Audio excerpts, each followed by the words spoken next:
Al filo de las gargantas, los micrófonos se encienden. Dos amigues se entienden, reparten todas las cartas. Nadie muestra bien las marcas, el saber es fascinante. Acá somos aspirantes, prepárate que comienza un programa que te alienta el filósofo ignorante.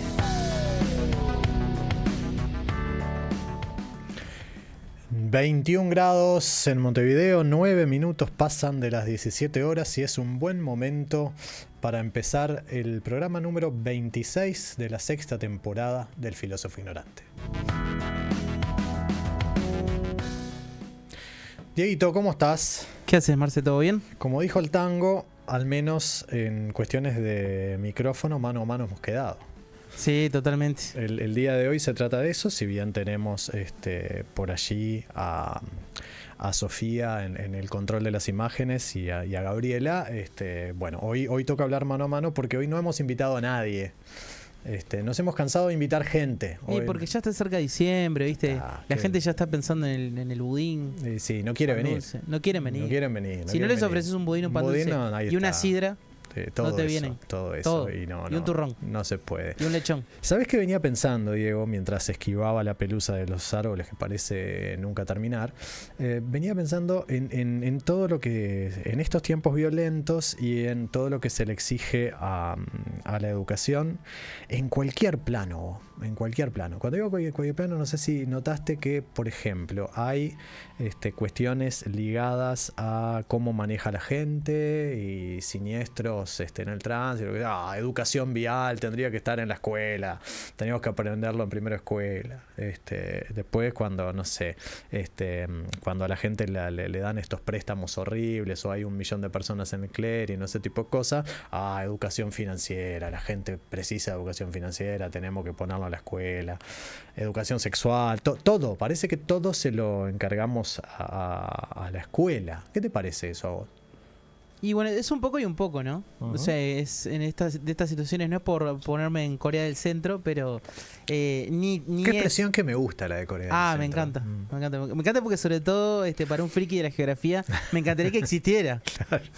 La Corea del Centro. Pero no, en realidad es ni eso, ni pelado ni con 2 pelucas. De alguna forma hay como una especie de... Justo en el momento donde más hay descreimiento, ¿no?, del sistema en todos sus aspectos, ¿no?, del Estado como tal y la escuela como una de sus patas representativas, es cuando parece que más se le achaca. Sí, es una contradicción de alguna manera. Sí, por un lado es una contradicción, por otro lado es algo así como... Primero, es algo así como que, bueno, no hacerse cargo de que hay alguna otra instancia bajo que no sea la escuela, bajo la cual sea posible educar a las personas, ¿no? Porque de alguna manera, digamos, educación vial, se supone que cualquier persona que maneja pasa por toda una instancia de aprendizaje, que hay clases obligatorias para manejar y ese tipo de cosas. Entonces pasamos a suponer por un lado que todos los otros agentes educativos, que los hay, no sirven para nada. Segunda cosa también, a mí, y esto ya es más arriesgado como hipótesis, a mí me da la sensación de que hay algo del tipo, bueno, que esto lo haga la escuela porque para algo le paga. Sí, puede ser que sea eso. En esto de convertirlo todo en una excusa para mover capitales y si se gasta, porque siempre se dice que se gasta en eso, creo que puede ir un poco por ahí la explicación. Pero hay una cosa en la que sí yo un poco a veces reflexiono, es que no sé si la escuela, pero en algún lugar que nos hace falta mucha más educación ciudadana, sí, por ejemplo, seguro. Yo a veces mirá el detalle, pero así, mega tonto que te voy a dar, pero cuando voy al supermercado, me indigno mucho cuando alguien, en un acto de creerse que está comprando en un supermercado vacío, donde no hay nadie más, por ejemplo, se pone a elegir algo, lo que sea, y obstruye completamente el pasaje. Sí. Te pone el carro ahí exactamente sin dejar pasar a nadie más. Pero aparte durante un rato, ¿no? Sí, claro. A veces, como diciendo, hasta que yo no elija a ver cuáles son las aceitunas españolas que quiero comprar, vos no vas a pasar. Y eso me parece que da cuenta un poco de la concepción de esa persona con los otros. Exacto. Yo vengo acá completamente ensimismado en mi tarea, sin concebir que hay otros que no soy yo, que vienen a hacer lo mismo que yo y que yo no puedo obstaculizarles. Sí. Y es tremendo. Yo creo que eso refleja dos cosas, Dieguito. Por un lado, el fuerte individualismo que desde hace un buen tiempo impera en nuestras sociedades. Creo que esto se ha visto cada vez más afectado desde los 90 hacia acá, en nuestras sociedades por lo menos. Pero además también en esto que vos hablabas de educación ciudadana, yo capaz que voy a ir un poquito más... iba a decir hilar más fino, pero no está bien hilar más fino. Voy a ir un poquito más allá, si querés, que es esto de lo que sí debe enseñar la escuela, pero no puede quedarse en eso, son virtudes ciudadanas. Y cuando vos tenés virtudes cívicas y los tenés claro, podés manejarte bien en el supermercado, como decís vos, podés manejarte bien arriba del ómnibus, podés manejarte bien en el tránsito, porque convengamos que la mayor parte de las macanas que hace la gente no son porque no las conozca, sino porque básicamente son porque no le importan. Ahora, la escuela, ella sola en sí misma, respecto a las virtudes, lo esté haciendo o no lo esté haciendo, o esta educación ciudadana a la que se refería Diego con esa expresión, solita, sea que lo esté haciendo bien o no, es otra discusión, pero solita no puede. Y si desde los otros agentes que educan, aunque no nos guste cómo estén educando, y estoy hablando de los medios de comunicación en su absoluta variedad como la que hay hoy, porque ya no podemos hablar solo de radio y televisión, estamos hablando de los clubes de barrio, estamos hablando de los clubes deportivos, estamos hablando de la familia, la iglesia, etcétera, etcétera.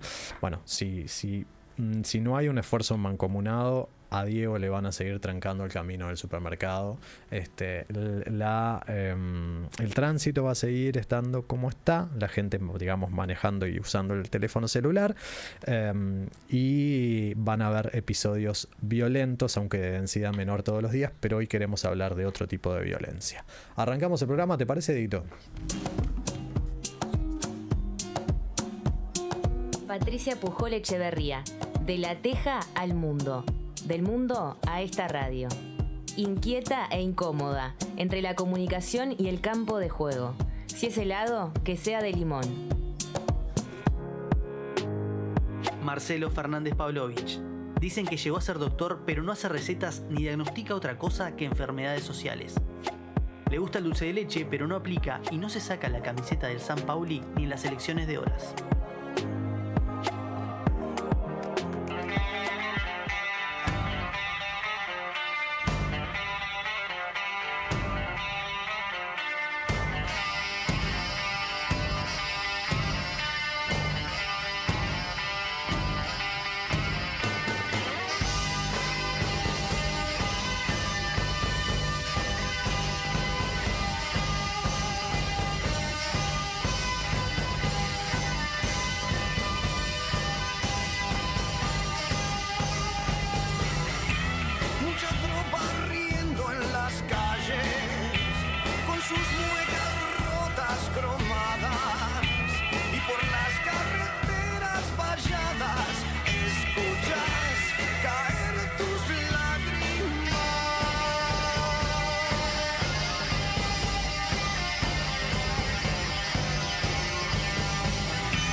Sabés, Dieguito, que hace rato que quería hablar de esto en varios sentidos, y esto que tiene que ver más con la violencia que con la inseguridad.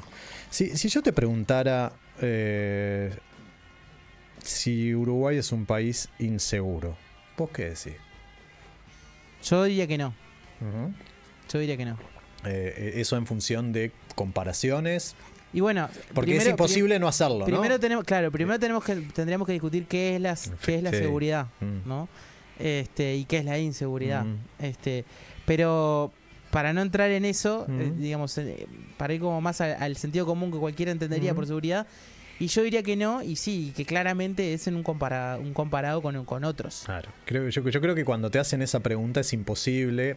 Como decís vos, uno podría recurrir al concepto de inseguridad y ahí meterse en un lío sumamente empírico, que es cuando a partir de, suponete, no sé, me imagino, a partir de qué cantidad de delitos, ¿sí?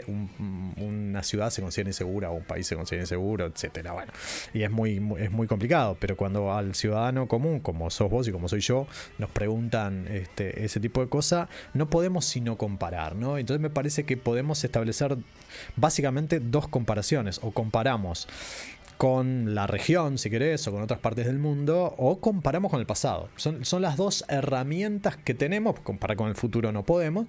Y entonces allí como que de alguna manera me parece que esos dos caminos te dan resultados opuestos desde ese sentido común que vos decís. Yo estoy de acuerdo contigo. Si uno compara con otros lados, tenemos, creo que la respuesta es no, y creo que si comparamos con el pasado, o bueno, siempre allí habría que seleccionar qué tipo de pasado y a qué le llamamos inseguridad también, a qué tipo de inseguridad nos referimos.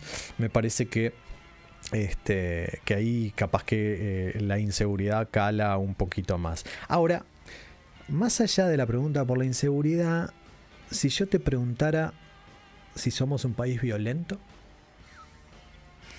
Y de vuelta, creo que tengo que dar en la comparación, y creo que no, o al menos no más. Creo que somos más violentos que antes. Ahí en la variable temporal sí, pero porque me parece que también responde a un fenómeno que las sociedades son más violentas en general, y no vivimos en un tupper. Sí. Estamos interconectados por todos. Yo creo en ese sentido que las democracias del cono sur, en distintos grados, no están exentos de fenómenos que afectan a la casi totalidad de las democracias occidentales. Y cuando digo democracias occidentales me refiero a estas democracias que llamamos liberales y representativas. Tienen ciertas diferencias cualitativas y cuantitativas en términos de duración de los mandatos, de la periodicidad de las consultas electorales y bueno, también a los sistemas de representación. Pero las democracias occidentales suelen concebirse como democracias liberales y representativas. Y me parece que están afectadas, por un lado, por la desafección y el desinterés cada vez más. Y por otro lado, por la violencia. Las democracias suelen ser cada vez más violentas. Yo creo que Uruguay ahí tiene, en cierto aspecto, alguna ventaja que tal vez tenga que ver con esto de sentirnos muchas veces que estamos en el culo del mundo, o con esta cuestión de cierto ritmo cansino que todavía tenemos.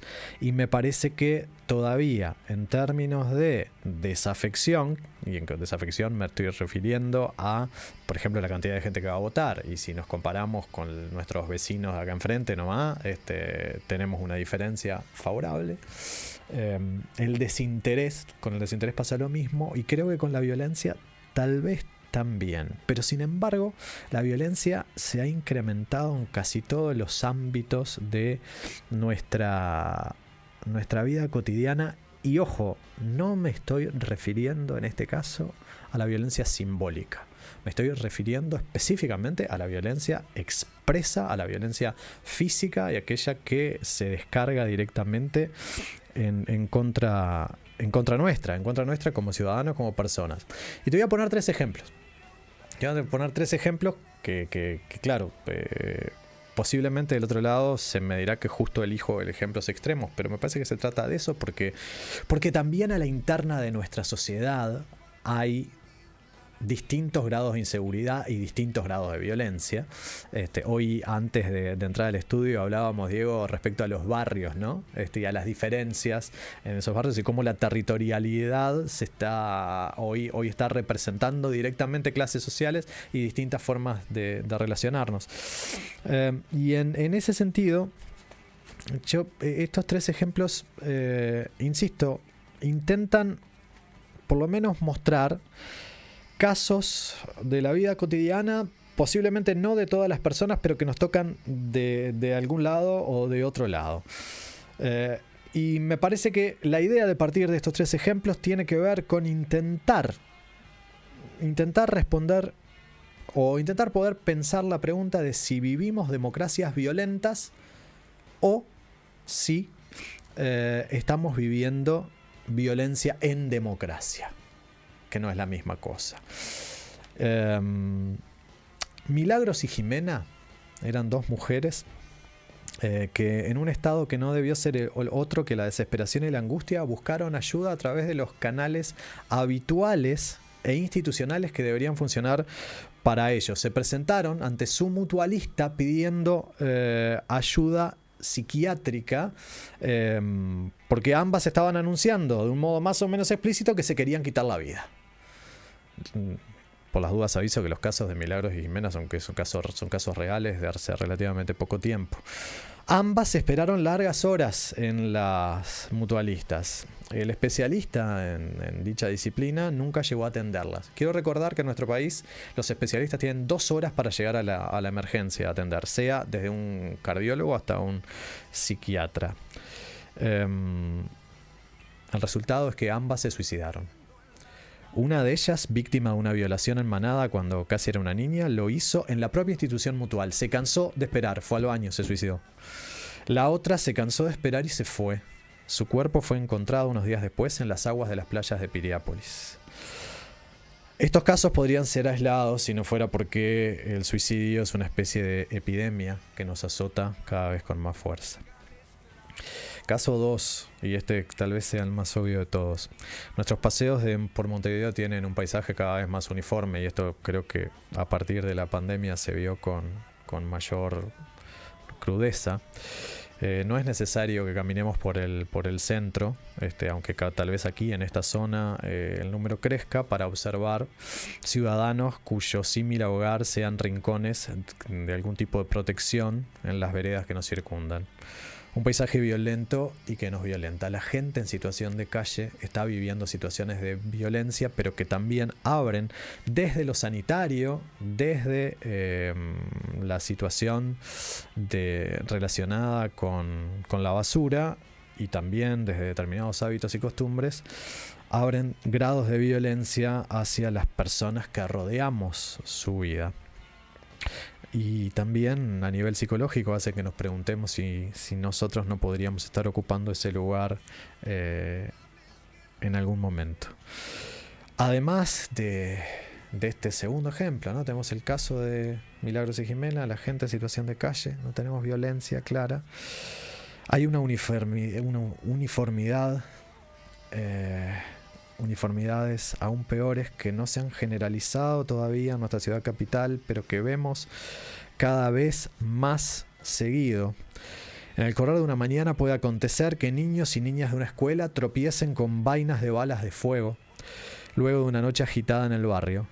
Una de esas mañanas, antes de entrar a la escuela Ana Frank, y a su costado varias niñas y niños llegaron a juntar 345 restos de munición pesada al lado de la escuela. En Las Piedras, un docente del centro educativo Minga recuerda cómo con cierta normalidad, es decir, hablando en un lenguaje cotidiano, un niño le contaba: me dejaron un arma, tengo que cuidarla, pero tiene unas rapiñas arriba y capaz que algún muerto también. En Pinar Norte, acá nomás, Pinar Norte, 3 hermanos de 6, 9 y 16 años no concurren a la escuela desde hace un tiempo. Las más grandes de ellos tampoco lo hace a la ONG a la que iba a realizar talleres. Perdieron la escolarización, también los cuidados médicos y mucho más. La mamá de estos niños está en la cárcel. Su papá no tiene la tenencia legal y aparentemente lo que averigua este padre es que sus hijos quedaron a cargo de una amiga. Eso es lo que se le responde. No puede verlos, no los encuentra.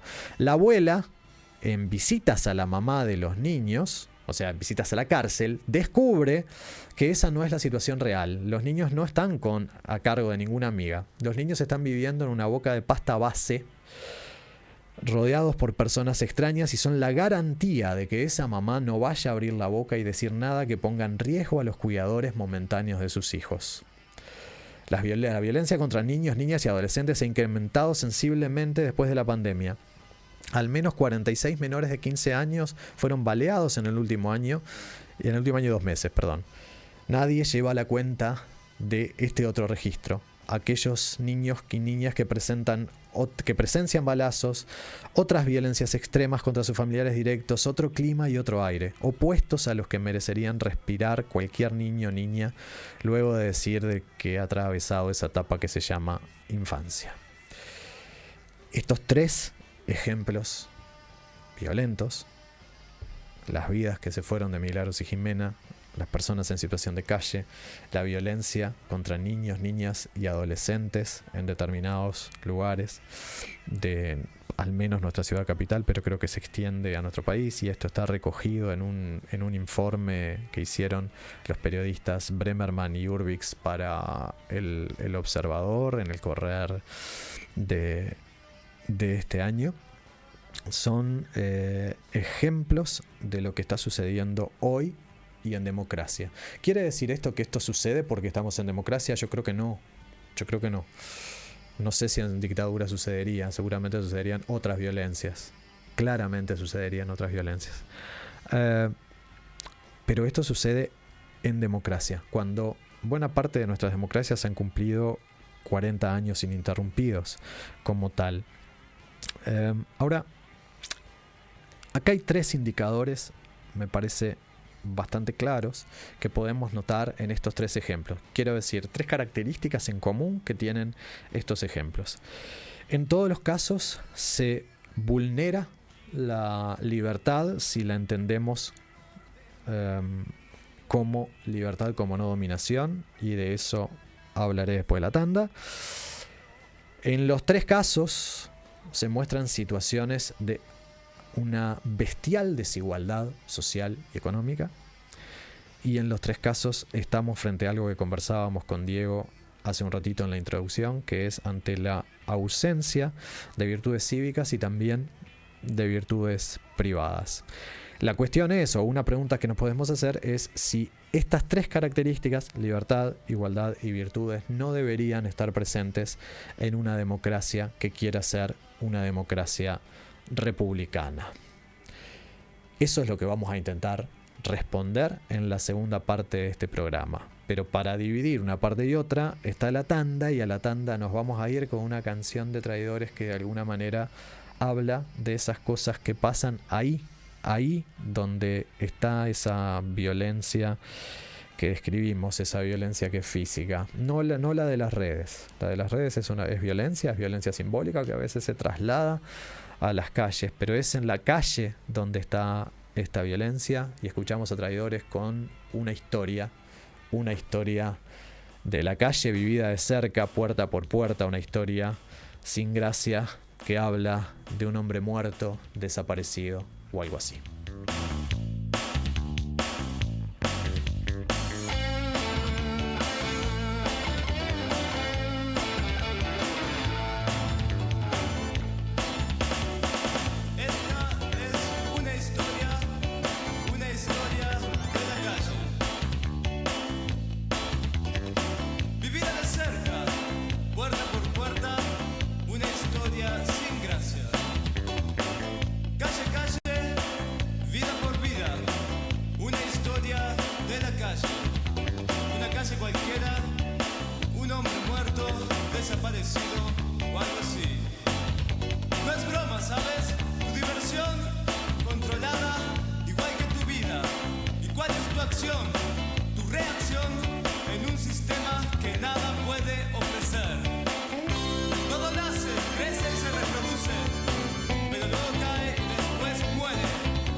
Sin haber sido más que una historia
Ya lo decía Lelutier, en estos tiempos El sensacional entretenimiento. El que piensa, pierde. aprendimos a perder hace rato. Igual te invitamos a pensar. Así, sin prisa, con pausa. El filósofo ignorante.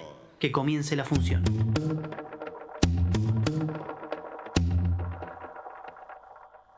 Susurros, rumor de autos, luces de ciudad, música a las rocas, todos los días a partir de las 10 de la noche. Acá, en Uniradio. Vida universitaria. Concurso fotográfico Miradas al Pastizal. El Instituto Nacional de Carnes y la Alianza del Pastizal invitan a participar del concurso Miradas del Pastizal, Ganadería y Biodiversidad. La propuesta busca retratar la riqueza natural y cultural del Uruguay rural. Las inscripciones estarán abiertas hasta el 30 de noviembre. Más información en udelar.edu.uy e inac.uy. MBD Noticias, el informativo de TV Ciudad en vivo por Uniradio. Información y periodismo, una mirada a la ciudad, la región y el mundo. De lunes a viernes en sus 3 ediciones a las 8, 13 y 19 horas. MBD Noticias por Uniradio. Escuchá la realidad. Hola, ¿cómo están? Soy Luis Bogado, director del documental sobre Vida y la Música, que el próximo miércoles 19 de noviembre a las 21:15 horas se proyectará en la Cinemateca Uruguaya. Quiero invitarles a ver esta película que propone un recorrido por la historia del rock paraguayo desde sus inicios en la década del 60 hasta la actualidad. Esta proyección forma parte del Festival Atuporá y es la primera vez que la película se proyecta en Uruguay. Así que nos vemos el 19 de noviembre a las 21:15 horas en la Cinemateca. Saludos. Código IA, un programa realizado por estudiantes de la Facultad de Información y Comunicación FICU UDELAR para explorar cómo la inteligencia artificial está cambiando nuestras vidas. Tercera temporada, ahora en nuevo formato de streaming por YouTube, Uniradio 107-7 y Código IA-FIC. Próximamente también en Antel TV, a partir del miércoles 26 de noviembre a las 20 horas.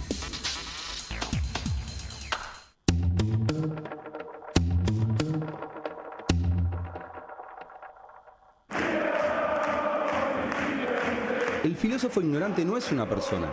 Aún así, es un hincha de equipo de fútbol por elección y por cuestiones ideológicas. El filósofo ignorante.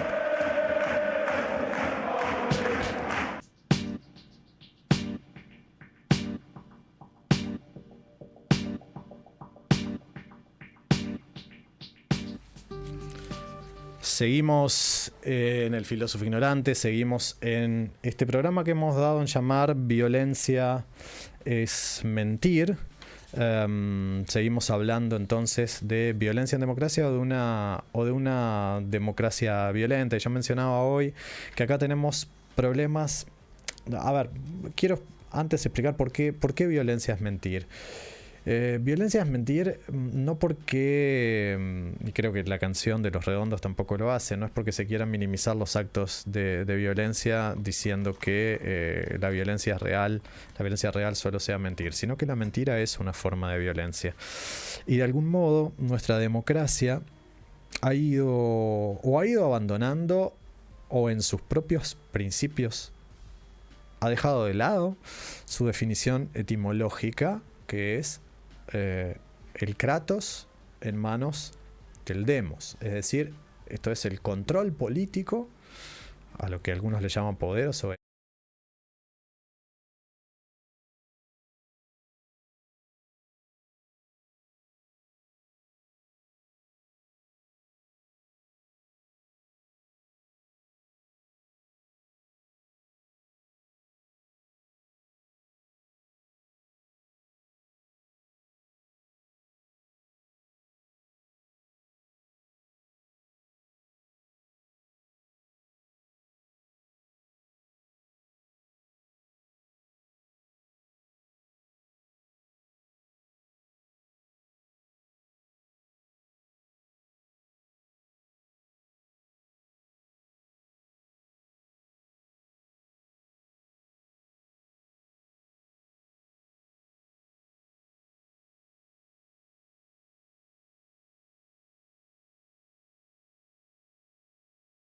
No, es una pena nunca haber compartido supermercado con Montesquieu.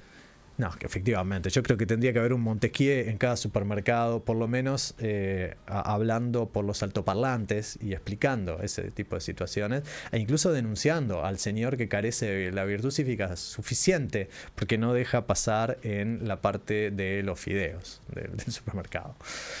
Sí, pero está bueno todo esto que planteas, porque creo que lo que es ya bastante claro hace mucho tiempo es que lo que se está desquebrajando es el pacto, ¿no? El pacto social que hemos convenido, ¿no? De alguna manera, de eso, de qué entendemos que es habitar una comunidad, qué entendemos cuáles son nuestros valores comunes, qué entendemos por democracia, por república. Todo eso se está transformando hacia un lugar que no sé cuál es, pero que seguro parece ser muy distinto del que originalmente era. Sí, y te agregaría que en eso que podría adelantar esto como una cuestión de gusto personal, si querés. Yo sé que no depende solo del gusto y no es una cuestión estética, pero lo voy a expresar de esa manera. Te diré que se está transformando en algo que a mí no me gusta personalmente.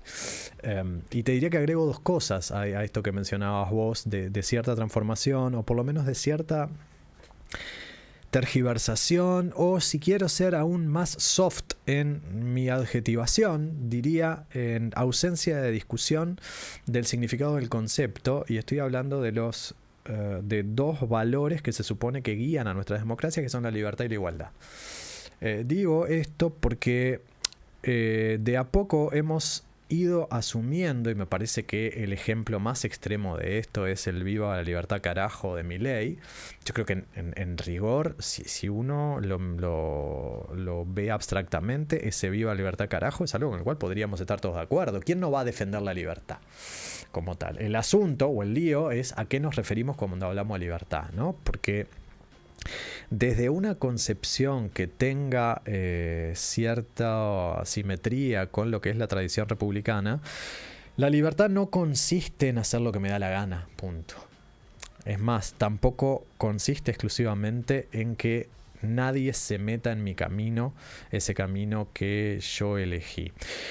Para el republicanismo, la versión más clara de la libertad, o si querés, la versión con la cual yo estoy más de acuerdo, sería la libertad como no dominación. ¿Qué es ser libre? Libre significa no estar dominado por nadie. Es decir, que nadie te domine, no ser esclavo de ninguna persona. Hay quienes sostienen que las leyes dañan la libertad porque las leyes nos dominan. Entonces acá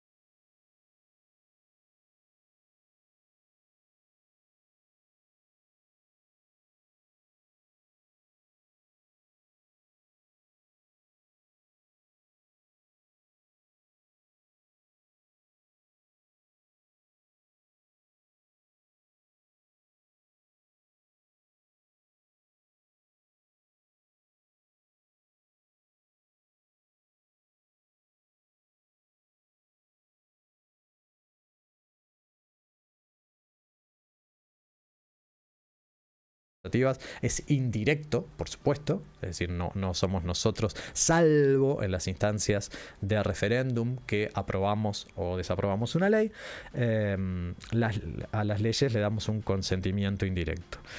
Bueno, esto desde el republicanismo no representaría dominio.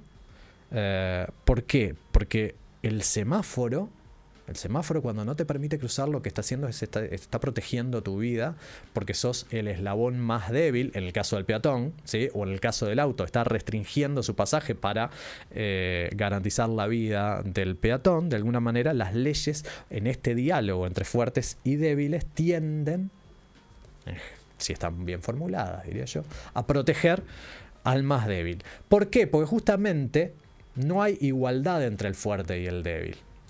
Hay una discusión muy interesante que, si yo hubiera sido una persona inteligente, hubiera traído el audio para escucharla, entre Juan Grabois y Milei antes de que fuera que fuera presidente. Y entonces allí Milei sostiene que el empleado y empleador tendrían que negociar libremente sin ningún tipo de intromisión por parte del Estado, y que si lo que ofrece el empleador es que el empleado muera de hambre, el empleado tiene todo el derecho a morirse de hambre o a negarse a ello. Bueno, ¿querés escucharlo, Marcelo? Me lo acaba de de mandar Juan Grabois en este mismo momento. Pero por suerte tenemos a Juan en conexión directa con Diego, que nos permite escucharlo directamente.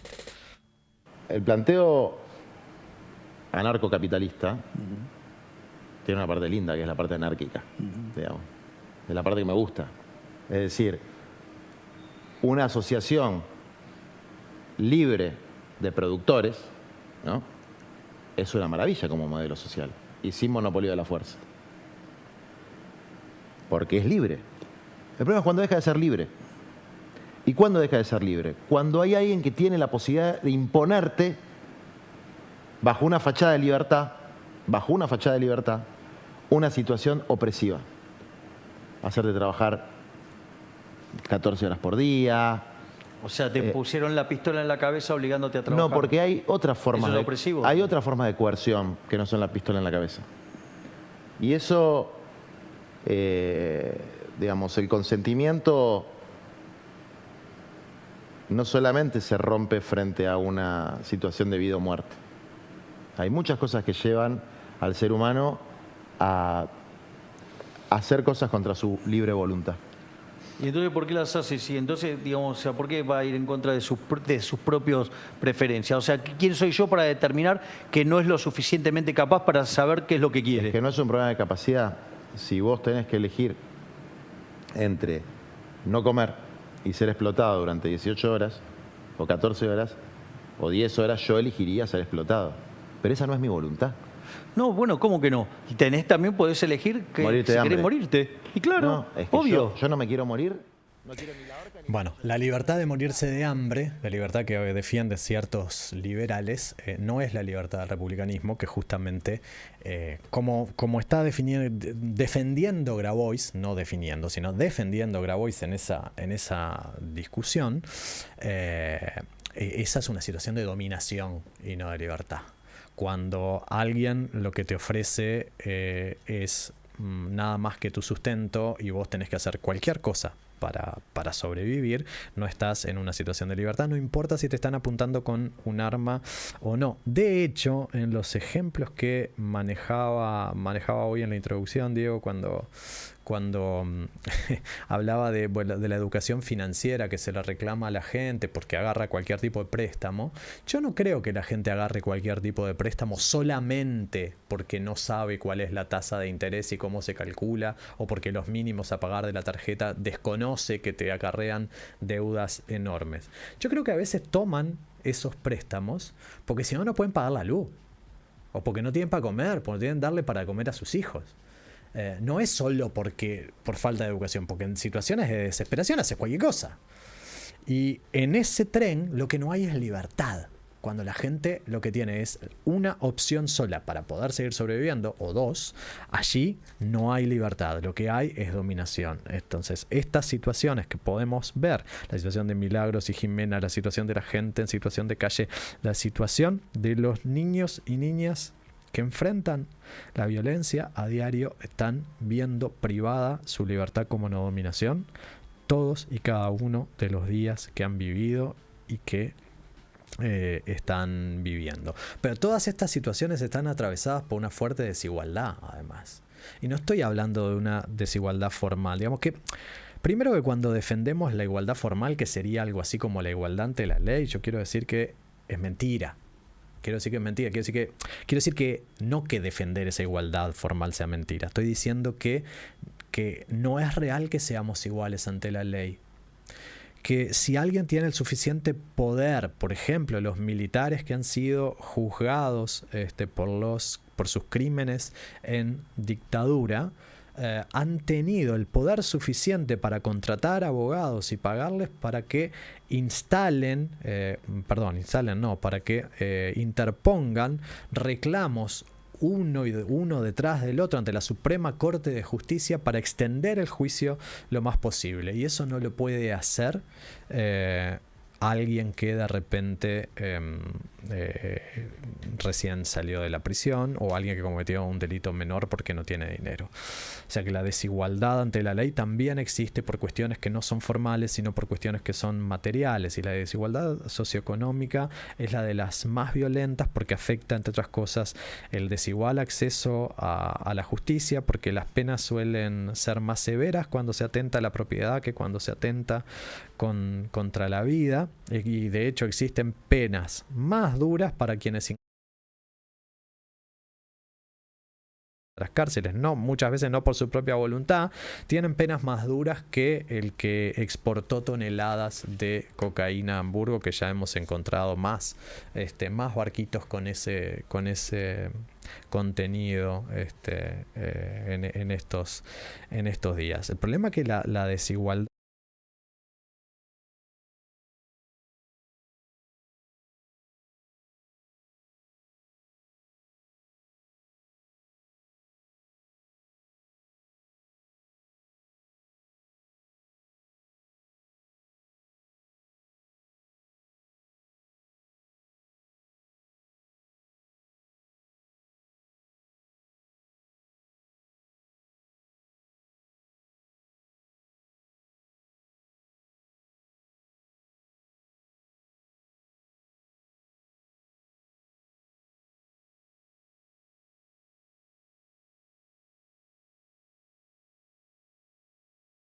o tener a su disposición medios y lugares para el cuidado, y es el tipo, tenemos que pensar un tipo de igualdad que nos aleje de esas vulnerabilidades puntuales para poder tener una especie de vulnerabilidad común, aquella que puede ser coincidente con la libertad como no dominación. Ahora, hay otra situación que subyace a estas situaciones de violencia, que es la ausencia de virtudes. Virtudes cívicas por un lado y virtudes privadas por el otro. Cuando me refiero a virtudes privadas, y esto es una discusión filosófica en la cual no voy a entrar, cuál es el límite de lo público y lo privado, no voy a entrar no porque no me guste, sino porque por cuestiones directamente de tiempo. Las virtudes privadas son las que de repente hacen a que Diego sea un buen o mal operador, o un buen o mal periodista, si querés. Yo puedo decir que Diego en ese sentido es un tipo virtuoso en el sentido privado, es un virtuoso de su profesión. No es evidentemente, y yo no sé ni quiénes son esas personas, y obviamente puede haber condiciones que hayan atentado contra eso, pero no es el caso de los psiquiatras de las mutualistas que tenían que atender a Milagros y a Jimena. Si esos psiquiatras hubieran estado en tiempo y hora y hubieran llevado adelante su tarea, tal vez hoy el cantar habría sido distinto. No puedo estar seguro de ello, pero por lo menos hubiera habido posibilidades de que la situación fuera otra. Claro que hoy por hoy el cascoteo de las virtudes privadas, no solo respecto al trabajo de un psiquiatra o de un operador o periodista como Diego, o comunicador como Diego, sino el de un docente, por ejemplo, son virtudes que están cascoteadas por determinadas condiciones, algunas impuestas por condiciones materiales, o a veces son excusas que nos permiten decir, bueno, dado que me pagan esto, yo solo me limito a hacer esto otro, o en un curso donde tengo, no sé, más de 50 alumnos, no puedo corregir de la misma manera que lo haría si fuera un grupo de 20 personas, y eso hace que descienda nuestra virtud, porque en última instancia, la virtud es una noción posicional, es decir, es siempre relativa a cierta tarea o función, se conecta con la finalidad de un objeto en cuestión. Es decir, uno es virtuoso respecto a algo, y esto tiene que ver con el ejercicio de ese algo en condiciones de excelencia. decir, ese es el máximo de la virtud. Bueno, está claro que hay cosas que nos alejan de ello por el ritmo que vivimos, por las condiciones materiales en las que vivimos, y podemos poner toda una serie de etcéteras al respecto. Pero esto se complica todavía más cuando las que son afectadas son las virtudes públicas, las virtudes cívicas, es decir, nuestras virtudes ciudadanas, aquello que hace al desarrollo de la ciudadanía en condiciones de excelencia, todo allí donde está en juego lo político y donde se ponen en juego, si se quiere, los intereses comunes que tenemos para nuestra vida social. Ahí es cuando aparece la pregunta de si en tantos ciudadanos apuntamos al bien común o si lo que perseguimos exclusivamente es nuestro interés personal y privado. Desde un punto de vista republicano, insisto, un ciudadano virtuoso lleva adelante su ciudadanía con el telos, es decir, con la finalidad de el bien común. Podemos ponernos a discutir en qué consiste el bien común y estaríamos horas hablando de ello, pero de algún modo tiene que haber algo que nos pueda conectar, más allá de que, como decía Diego hoy, esto se ha ido perdiendo en nuestras sociedades, ese tejido que nos conecta con los otros y que hacen que una sociedad no sea una mera agregación de individuos, sino que hay elementos comunes que tienden a que podamos pensar a esa sociedad como una comunidad. En mi lectura, las virtudes cívicas pueden dividirse en 5 áreas, en las cuales luego le podemos encontrar un montón de subdivisiones, y no lo vamos a discutir ahora, pero me parece que son esenciales para que podamos pensar en otra comunidad que empiece a pensarse y a sentirse como libre de determinados grados de violencia. Y estoy hablando de la responsabilidad y el compromiso con la cosa pública, el sentido crítico, la apertura al diálogo, la tolerancia radical y la solidaridad. Podemos abrir esta lista a un montón de elementos más, como decía. Ahora, las virtudes privadas también tienen su lugar. ¿Por qué digo que también tienen su lugar? Porque también tienen que ver con la democracia. Hay una persona a quien quiero mucho que una vez sostenía, creo más acertada, una estrategia de continuidad entre las virtudes personales, las privadas, y las públicas. Cuanto más comerciantes deshonestos, ingenieros y médicos desaprensivos, electricistas chapuceros, abogados inescrupulosos, estudiantes facilistas y profesores demagogos tengamos, más probabilidades habrá de que existan políticos, jueces y sindicalistas corruptos, y peor será la vida de todos. Yo creo que esta frase de Graciela Vidiela, que reitero es una persona que quiero mucho, cuando dice vida de todos se está refiriendo a la vida democrática. Entonces, nuestras virtudes privadas, primero que actúan en consonancia con aquellos cargos en donde efectivamente se juegan las virtudes cívicas, las virtudes públicas, y segundo, que hacen a esa vida común. Y defender la democracia no puede ser un cliché, no puede ser un costumbrismo que hemos asumido. A mí realmente me molesta mucho que cuando aparecen cuestionamientos a la democracia, o cuando nos preguntamos en qué tipo de democracia queremos vivir, aparezca inmediatamente el fantasma de que vos querés entonces construir una dictadura. No, bueno, esta no es la única democracia posible, pero además, si la democracia no está directamente imbricada con la mejora de nuestras condiciones de vida o con nuestra participación en ella, bueno, hay pocos motivos para defenderla. No es casual que el último informe del Latinobarómetro muestre que 1 de cada 4 latinoamericanos se declara indiferente al tipo de régimen político.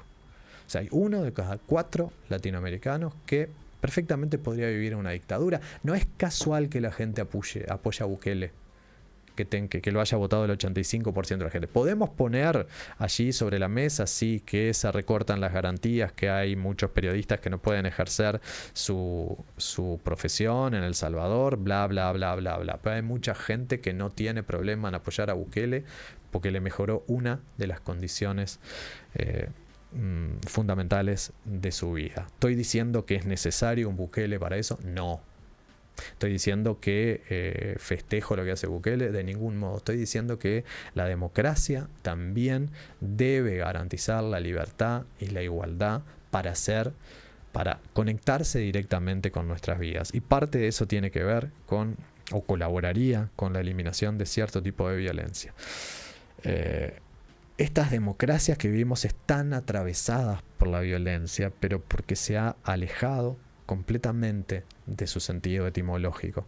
Violencia es mentir. Y violencia es mentir porque nos llenamos la boca hablando de libertad, pero después queremos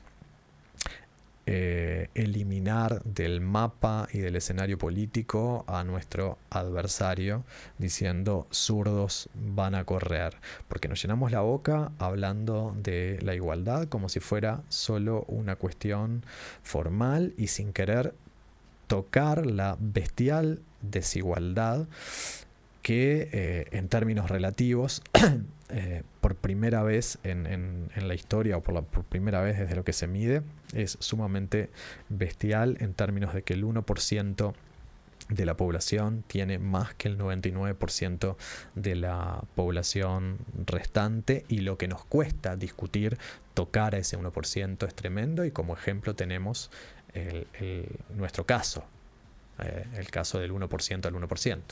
Sí, y además que creo que una de las grandes como derrotas sociales o de la comunidad que construimos, que yo siento que tenemos, es que lo naturalizado que ya empieza a estar eso de que no exigir por una distribución de la riqueza. Esto que vos decías recién, ¿no? Tan evidente, tan que rompe los ojos, o que a muchos y muchas nos rompe los ojos, de que con eso que hay una minoría que ya tiene otra que por demasía, ¿no? Ya es una acumulación carente de todo sentido pragmático, y sin embargo sigue habiendo tantas y tantas millones de personas con las necesidades básicas insatisfechas, y sin embargo pareciera que justamente la distribución de la riqueza es una de esas cuestiones que se dejó de hablar, porque ha ganado esto de que bueno, ahora te lo tenés que, de la meritocracia, de que todo va a depender solamente de lo que vos hagas. Y ahí hay una clara, un claro ejemplo de cómo se ha ido socavando, ¿no? Esa noción de comunidad, esa noción de que lo que le pasa al de al lado también tiene que ver con lo que me pasa a mí, y de que somos, pareciera en definitiva, si no todos puntos separados sin ninguna conexión. Que haya permeado tanto y calado tan profundo esa concepción, da cuenta de procesos muy profundos de transformación. Sí. Comparto completamente, Dieguito, y te diría que es más, esa distancia con el otro se va transformando en una crueldad cada vez mayor. Es decir, ya no es solo no me importa, sino que es a veces el festejo, la celebración de que golpeen a un jubilado, que lo repriman en una marcha, o a discapacitados, o que un presidente se burle de un discapacitado, por ejemplo. Sé que no son ejemplos corrientes los que estoy poniendo, y que tal vez ese presidente o estos casos sean casos extremos, pero son cosas que pasan y hay gente que le festejan. Y a mí me parece que esta alusión que vos hacías a la meritocracia, justamente, ¿no? Que es lo que es justamente una especie de ideología, y de ideología vamos a hablar la semana que viene, adelanto, también con Diego, ideología y fútbol. Es una visión ideológica que además se basa, o parte de la misma, oculta buena parte de la información, bajo el entendido que el mérito se basaría en cierto nivel de talento y esfuerzo, ocultando que buena parte de quienes integran ese 1% tienen lo que tienen por el peso que tiene la herencia en la vida de las personas.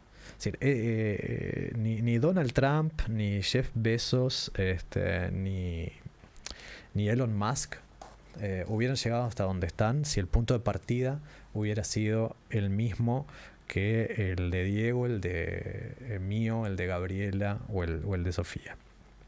Y me gustaría cerrar para que se vea lo difícil que es la situación. Estamos viviendo un momento en que es harto difícil sostener ciertas esperanzas, aunque lo hacemos, ¿no? Porque hoy, y por qué traíamos como nombre del programa Violencia es mentir, porque el nombre de la canción que sostiene Violencia es mentir, una canción de Patricio Rey y sus Redonditos de Ricota, es Nuestro amo juega al esclavo. Y hoy nuestro amo juega al esclavo. ¿Ubicás a Bertie Venegas Lynch, Diego?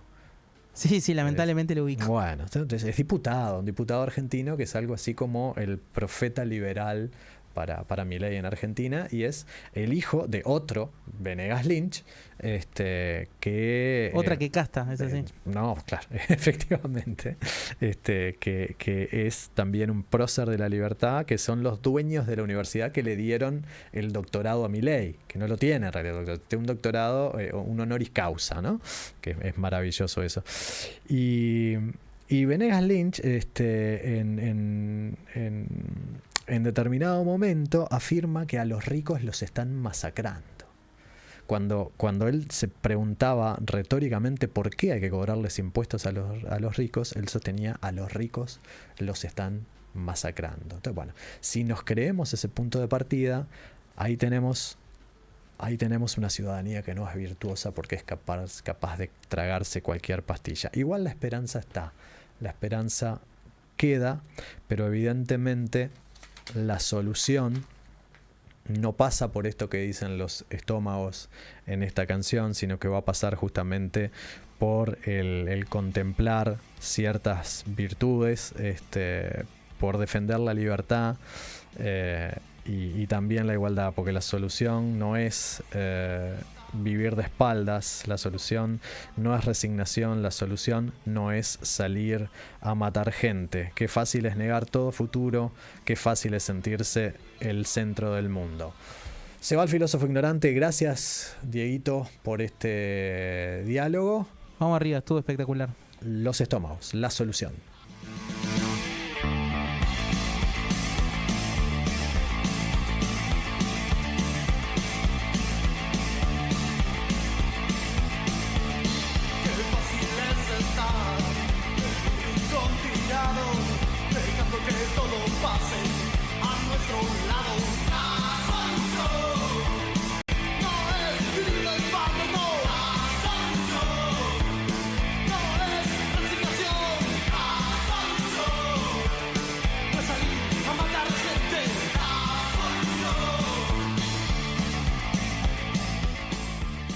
El filósofo ignorante se emite gracias a la participación de Marcelo Fernández Pavlovich, Patricia Pujol Echeverría, Martín Rodríguez Lista, Diego Varela, Ramiro Brianza y Juliana Dancilia. En el filósofo ignorante de hoy estuvieron Juan Martín García, Gabriela Lambert, Sofía Tenconi, Patricio Rey y sus Redonditos de Ricota, Los Traidores y Los Estómagos.